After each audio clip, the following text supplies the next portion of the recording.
భక్త మహాశయులందరికీ విజయదశమి శుభాకాంక్షలు ముందుగా తెలియజేసేస్తున్నాను. ఈవేళ దుర్గాష్టమి, రేపు మహర్నవమి.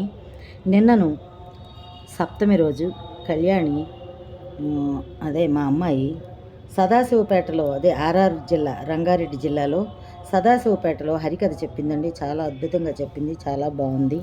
ఇంకొక దగ్గర కూడా చెప్పింది, అవి ఏరియా నాకు తెలియట్లేదు, నాగోలు దరిదాపది. అక్కడ కూడా ఒక బ్రాహ్మణ ఋత్విక సంఘం అండి. అందరూ ఋత్వికులు, అందరూ మహావేద పండితులు, అందరూ పెద్ద పెద్ద విద్వాంసులు. అక్కడ కూడా చెప్పిందండి. చాలా చాలా ఆనందపడ్డారు అందరూ.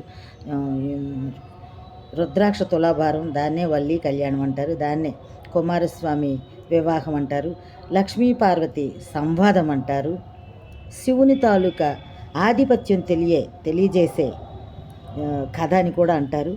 అక్కడ అదే కథ చెప్పింది, ఇక్కడ అదే కథ చెప్పింది. చాలా బాగా చెప్పిందండి. మీకు ఫోటో పెడతాను. విషయం చెప్పడానికి అదంతా నేను వీడియో తీయలేదు, ఒక ఫోటో పెడతాను, చూడండి. ధన్యవాదములండి.